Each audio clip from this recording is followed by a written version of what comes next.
natagpuan yung proof ng existence ni God. Sino ang basa ng article na yun? Isang article na natagpuan ng science na si God nag-exist. Sino nakabasa nun? Okay. Di ba, ano kailangan ng Lord? Faith? Tama ba? Para makita mo. Sinasabi sa Bible, without faith, you will not be able to please God. Okay. Pero, sino mo yung katabi mo? Yan.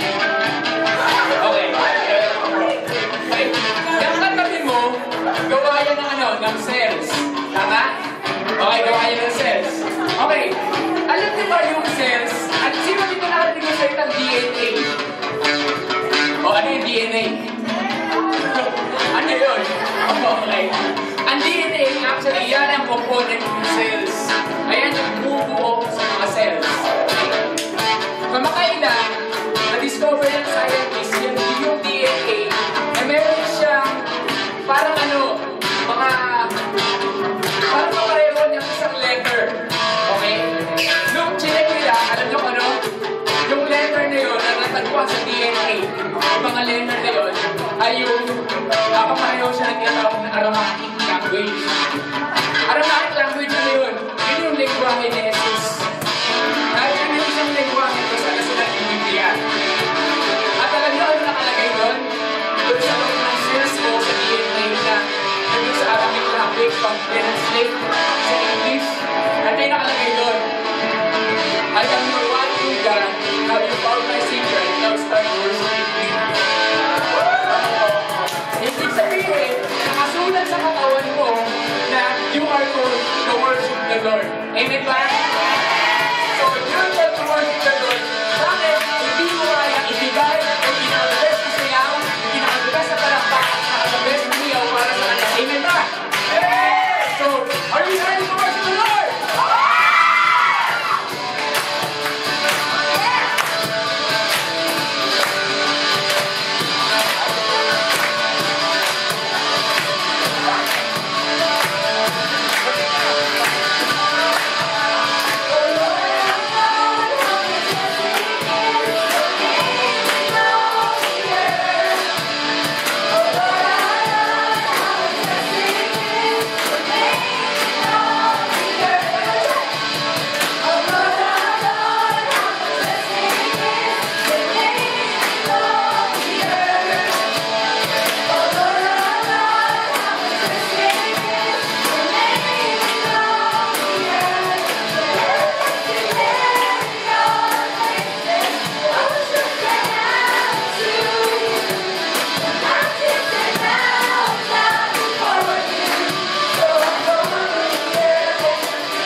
Okay? Ganito gagawin natin. Okay? Pakising kaya ang katabi mo. Okay? Then sabihin mo, let's dance before God! So, okay, ganito lang gawin ko. Ganito lang gawin. Hindi ako marunong sumayaw. Then pakita mo kayo kaya makahappy, kaya maka-joyful. Amen? Okay.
Lalaki, babae sa babae.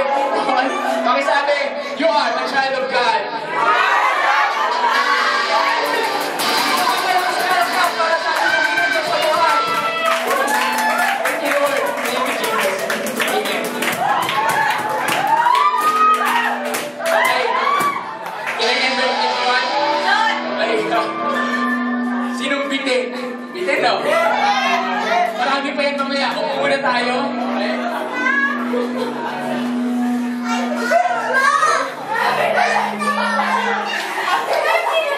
Okay. Okay, settle down. Okay.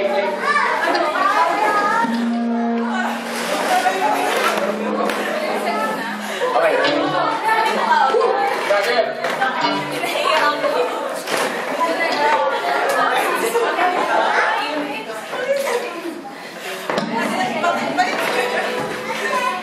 Okay, sino nag-enjoy sa presence ng Lord kanina? Dapat every Sunday, ganito, no? Ibang klase. Okay. Okay. Enjoy ba sa presence ni God? Okay, so, hindi pa tayo tapos. Sabi niya sa katabi mo, first part pa lang yun. First part. Okay. So, kung yung first part pa lang, ganun na. Grabe, ibang klase. Alam ko, hindi pa inabutan mo, hindi pa malamig dyan. Siyempre, may kasalan pa kayo ng tanong. Mamaya na, nalamig na rin dyan. Okay. Dito rin eh, yung mga nasa tapat ng aircon, nagpapamisan eh. Okay. So, that is how amazing God is. Amen? Kanina, sinabi ko yung concerning dun sa DNA, right? And sabi nga, naka-invent dyan sa katawan mo, sabi, now you found the real one true God, now start worshiping Him. Diba? Sino naka-imagine na meron dyan nakasulat dyan na message si Lord at dyan ba mismo sa katawan mo? So, parang amazing, di ba? Amazing. Dapat meron akong naka-assign. Naka-ready ka ba? Ready ka? Siyempre! May naka-assign ako mag-message today, pero for the sake of hindi mo na siya mag-message today. Okay, hindi mo na. Okay.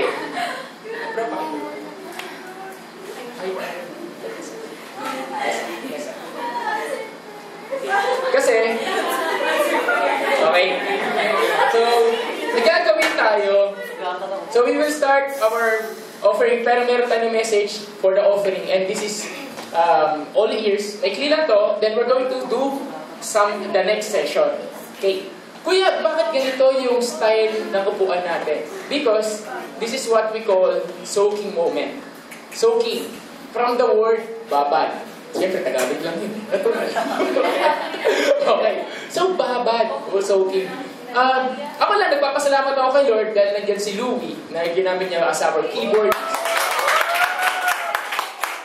Layo pa pinagalingan niya, last Sunday lang kami nagkakilala niya. So, na-bless lang ako. Hindi inaasahan yun. Iba talaga role niya. Kaya siya nandito. Now, pakibuksan yung Bible sa Psalm chapter 1. And I just want to share this. Ito kasi yung narinig ko kanina.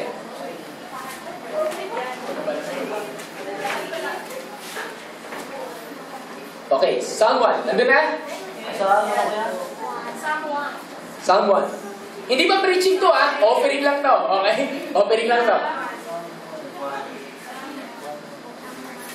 Psalm 1. Andun na? Amen? Amen! Okay. Sabi doon, blessed is the man who walks not in the counsel of the ungodly, nor stands in the path of sinners, nor sits in the seat of the scornful. But his delight is in the law of the Lord, and in his law he meditates day and night. He shall be like a tree planted by the rivers of water, that brings forth its fruits in its season, whose leaf shall not wither, and whatever he does shall prosper. The ungodly are not so, but are like the chaff, which the wind drives away. Therefore, the ungodly shall not stand in the judgment, nor sinners in the congregation of the righteous. For the Lord knows the way of the righteous, but the way of the ungodly shall perish. This book kanina, kaya gusto ko i-share lang to. Kasi kanina, galing ako, nag-date kami muna ni God bago pumunta dito, bago kami mag-meet ni Louie. So, nag-date muna kami ng Lord, pumatin ako ng isang church, so solo-solo lang. Kami dalawa lang ni God. Then ito yung preaching. Ito yung message. At ang title ng message niya, A Good Life. Bakit sabi nga, A Good Life? So, everyone here wants a good life. Amen? Amen. So sabi dito, blessed is the man who walks not in the counsel of the ungodly, nor stands in the path of sinners, nor sits in the seat of the scornful, but his delight is saan? The law of the Lord. Ibig sabihin saan? Sa word of God. So, kanina, pinaliwanag doon, a good life, ibig sabihin, pag ikaw, anak ka ng Diyos, automatic, ang blessing, sinusundan ka. Amen! Sino ba may gusto rin? Sino na niniwala doon? Hey. Ba paano ganito? Kuya, kung anak ako ni God at yung blessing sinusundan ako, bakit ganito? Wala akong pera, wala akong pang tuition, wala akong pamasahe, at wala akong kung ano-ano pang wala. Sino ang experience na nun? Lahat. Okay. Sino dito, hindi mo pa na-experience na mawalan? Wow! Yung tipong laging may 1,000 yung laman ng wallet. Laging may 1,000. Diba? Ang sarap ng buhay na yun. But actually, it does happen. I know someone from a church, hindi ko na may mention din, baka puntahan nyo. Okay, a church, hindi nawawala ng 500 pesos yung wallet niya. Automatic, self-producing 500 pesos yung wallet niya. Anong wallet? Diba? Kasi, kuya, what do you mean, kuya? Pagka tinanggal yung 500 dun sa wallet niya, tapos, di ba, alam niyo wallet na maraming compartment? Yung pababae? Yun. Mag-uulat lang doon siya sa isang compartment, may 500, then pag tinanggal niya uli, may 500 uli. Pero nangyayari lang yun, pag wala ng 500 pesos yung wallet niya, ibig sabihin wala ng laman. Then, there will be another buong 500 pesos. So, ibig sabihin, God can do signs and wonders. Amen ba? Amen! Okay. So, bakit ko ito gusto i-share bago tayo mag-offering? Kasi, nilagay ni Lord sa heart ko na, a good life, ang interesado si God, hindi lang i-bless ka materially. Mas interesado si God i-bless yung soul mo, yung spiritual life mo. Mas interesado siya doon. Bakit? Kung blessed at maayos yung spiritual life mo, automatic ang material blessings, susundan ka. Pero kung hindi maayos yung spiritual life mo, yung heart mo kay Lord, paano ka makakasigurado? Susundan ka ng blessing. Amen ba? Susundan ka ng blessing, ang dami mo nang iniisip, ay baka ma-hold up ako. Ganon. Baka makidnap ako, niyaman-yaman to. Ganon, di ba? Bodyguard mo, 100. So, pakisabi niyo sa katabi mo, paayos tayo ng puso kay Lord. Paayos tayo ng puso kay Lord. Then, finally, sabi doon sa Good Life, kanina, meron siya sinishare na testimony niya about how God, at sinasabi lang ng pastor, sabi niya, hindi ako papayag, Lord, na sa araw na to, hindi ko nakukuha yung blessing ko. At ang dami niya ng reject sa work, pag-apply ng trabaho. And at the end of the day, guess what? Nakuha niya yung blessing niya. Naglalakad lang siya nun, ha? So, ano yung ibig sabihin nun? Ang tanong, ikaw ba? Tingnan mo yung katabi mo. Pakisabi dyan, huwag kang papaya na hindi makuha yung blessing mo. Okay. So, let me end with this. Okay. Let me end with this. I just want to share yung mga, sabi ko, Lord, hindi ako ganun kalaki, I'm a full-time minister, sa mga hindi ko nakakalam, I'm a full-time pastor ng church na to. Hindi po nagpapatawag ng pastor, linggo lang ako nagpapatawag ng pastor sa kanila. Okay? Okay? Kuya lang. Kuya is enough. Now, I'm a full-time, I've been serving God for full-time ever since. Nag-quit ako sa trabaho ko. And it's been 10 years, I came to know the Lord. 2007, 2008, I'm a full-time minister sa mga campus, sa mga schools. Minsan, nagtataka sila, Kuya, di ba wala kang work? Wala akong legitimate work. As in, yung pumapasok ka ng 24 hours. Pero busy din ako. Okay. Ngayon, busy ako matulog. Joke. Then, ay, siyempre, may ginagawa para sa kingdom ni Lord. Then, there are real people who's been asking me, Kuya, saan ka kumukuha ng pera mo? Budget. Saan ka kumukuha ng budget mo? Number one, if God is not blessing me, saan nga ako kumukuha ng budget ko? Pamasahe lang, magkano na. Of course, it's not siguro sobra-sobra na gusto mo kumain ng aristocrat, tapos kaya mo kumain doon. Hindi, walang ganon. Walang high-class restaurant. Walang ganon. Pero, never in my life, since I served God, nagutom ako. Never. Sino dito ginutom ni God?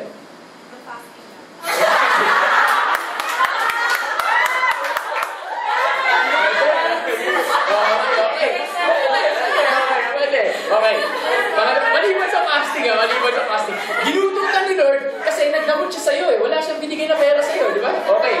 Pangalawa, meron ba dito that feeling mo kawawa ka kay God?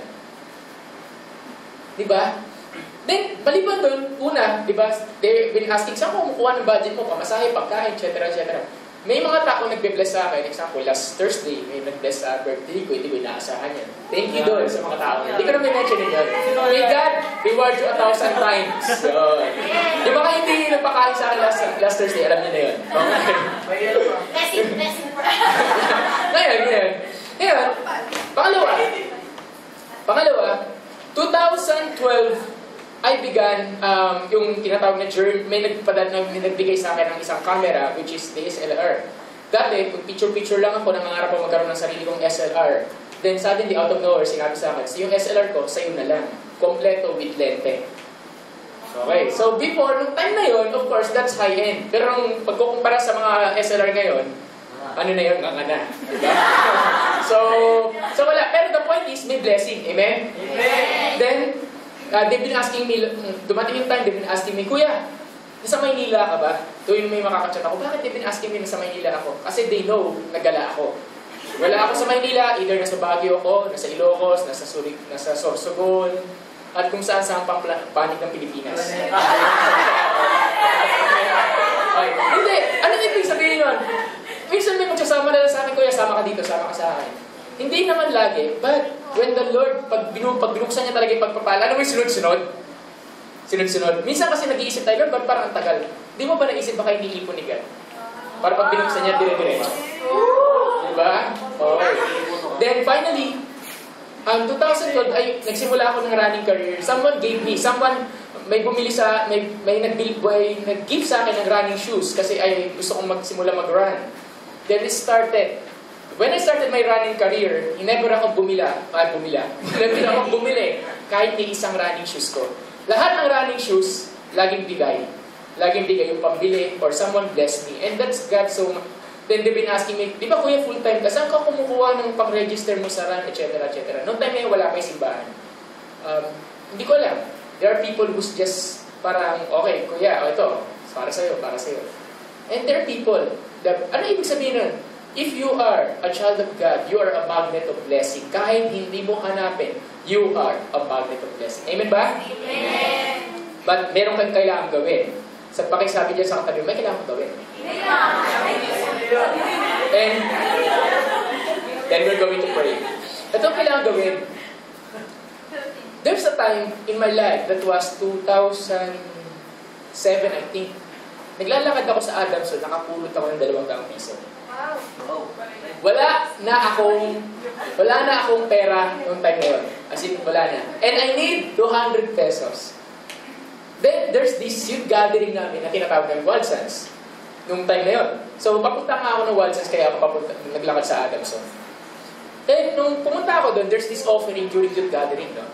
Then, sabi sa offering, yan na, after offering day. And then, may offering basket, offering box. And the Lord spoke in my heart. Bigay mo 200. Sabi ko, Lord, wala akong pumasahe. Bigay mo 200. Bigay mo 200. 200 pesos, nakipagtalo ako, 200. In the first place, hindi akin yun. Kanino yun? Sa daan. Kanino man yun, di ba? Okay, kanino man yan. And guess what? Ito lang sinabi ni Lord. If you let go of what's on your hand, I will let go what's on my hand. Alam mo kunyari, ito yung offering basket, ang ganun ako. Ilalagay mo na. Parang, alam mo, ayaw bumitaw, ayaw bumukas. Nakadikit. Alam mo, but I gave it up. Then, suddenly, kala ko tapos na yung offering, 2008. May conference na naman, and the Lord said to me, bigay mo yan. Tapos, yung binigay ko na yung last money ko na yun, sabi niya, hindi mo ba napansin, Mike, ito yung pinaka-biggest offering mo so far in your life. Then, hindi ko alam, malilit na halaga, na sa tingin ko nung time na yun, malilit na halaga. It's not about the amount, it's about the capacity of your heart. Are you willing to give everything to God? If He instructed you to do so. Then, I gave it up. Then guess what? Here I am today, here we are today. At ang pinaka-greatest blessing sa akin ni Lord, nangyari lang last March, nung na-reconcile ako sa tatay ko. After 23 years. Ang balik lagi ni God, hindi laging pera. Minsan, ibabalik niya yan sa pamagitan ng pinaka-desire ng puso mo. Amen ba? Amen! So, sino na handa magbigay dito para sa Panginoon? So, gusto niyo ba maging magnet of blessing? Yes! Ang sabi sa katabi mo, let go of what's on your hand. Let go. Okay. Again, I invite everyone, let's stand. Let's stand. Panginoon, maraming salamat, Lord, sa oras ito. And we desire for you to be glorified. And as we have our offering today, be with us, Panginoon, be with us. Lord, take hold, take over, and be the one to bless everyone. Lord, I just declare supernatural provisions. Yes. I just declare supernatural favor, and I just declare miraculous provisions of finances, miraculous provisions of everything that we need. You are a God who is faithful. Thank you, Lord, for the divine connections. We praise you, we glorify your name. Amen and amen. Okay, so let's start. Let's start to give.